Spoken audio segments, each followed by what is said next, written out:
এজন 23 বছৰীয়া দুৰ্ভগীয়া যুৱক অতি দৰিদ্ৰ পৰিয়ালৰ এই যুৱকজনৰ দুয়োটা বৃক্কই সম্প্ৰতি বিকল হৈ পৰিছে। প্ৰায় 3 মাহ পূৰ্বে দুয়োটা বৃক্কই বিকল হৈ পৰা যুৱকজনে সপ্তাহত দুবাৰকৈ ডায়ালাইচিছ কৰিবলৈ গুৱাহাটীলৈ অহা-যোৱা কৰি জুৰুলা হৈ পৰিছে। যুৱকজনৰ নাম লিটন দাস। বৰপেটা জিলাৰ হাউলি মাজৰ গাঁৱৰ এই যুৱকজনৰ পিতৃয়ে সৰু বাহন এখন চলাই পৰিয়াল পোহপাল দি আহিছে। পিতৃ মহেন্দ্ৰ দাস নিজেও ডায়েবেটিছ ৰোগত আক্ৰান্ত। সৰু পুত্ৰ লিটন দাসৰ দুয়োটা বৃক্কই বিকল হৈ পৰাৰ পিছত চিকিৎসালয়লৈ গৈ সৰ্বস্বাত হৈ পৰিছে পৰিয়ালটো। চিকিৎসকে 23 বছৰীয়া লিটন দাসৰ বৃক্কৰ সলনি কৰিবলৈ পৰামৰ্শ দিছে। কিন্তু ধনৰ অভাৱত পৰিয়ালটোৰ এতিয়া হাহাকাৰময় অৱস্থা। দিনটো গাড়ী চলাই পোৱা সামান্য টকা কেইটাৰে পিতৃয়ে নিজৰ ঔষধ কেইটাও ক্ৰয় কৰিব নোৱাৰে। এনে অৱস্থাত পুত্ৰৰ বৃক্ক সলনি কৰাৰ বাবে প্ৰয়োজন হোৱা 10-12 লাখ টকা কেনেকৈ যোগাৰ কৰিব তাকে ভাবি পৰিয়ালটোৰ মূৰত আকাশ সৰগ ভাগি পৰিছে।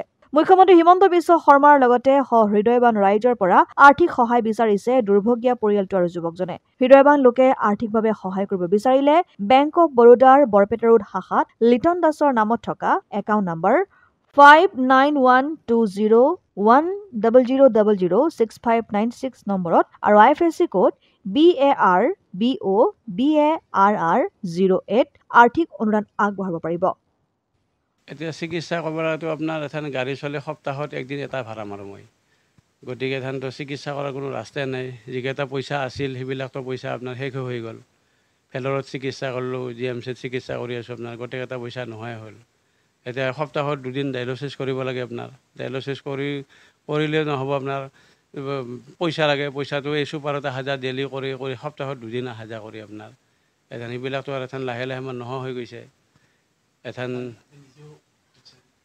আৰু নিজেও মই চুগাৰ পেচেণ্ট আপোনাৰ। মই নিজেও আজি 9 দিন হ'ল মোৰ আপোনাৰ। মই চুগাৰৰ টেবলেট আনিব পৰা নাই। ইয়াৰ মানে একলাই ফলটোৱে খাব দিছে, খালি আপেলটো খাব পাৰে। গতিকে তাৰ 150 টকা দি মই আপেল লৈ আহোঁ, মই চুগাৰৰ টেবলেট নানো। গতিকে সেইফালৰ পৰাও তাৰমানে মোৰ বিৰাট দুৰ্বল হৈ গৈছোঁ মই আপোনাৰ। এতিয়া মুখ্যমন্ত্ৰী ছাৰক মই এই আপোনালোকৰ নিউজ লাইভৰ জৰিয়তে মই এইখিনিও ক'ব খোজোঁ, ছাৰে যাতে মোৰ ল'ৰাটো চকু মেলি অলপ চায়। ছাৰে নাচলেতো আমাৰ উপায় নাই। কিডনী ট্ৰান্সফাৰ কৰিব লগা হৈছে আপোনাৰ। এতিয়াতো আমাৰ 10-12 লাখ টকাৰ প্ৰয়োজন হৈছে। আমি এথানতো আৰু উপায় নাই, 10-12 লাখ টকা ক'ত পাম না গৰীব মানুহ। সপ্তাহত একদিন ভাড়া মাৰিছোঁ, কোনোমতে পৰিয়ালটো চলি আছিলোঁ আপোনাৰ। তাকো মোৰ ল'ৰাটোৰ এইৰকম অৱস্থা হ'ল।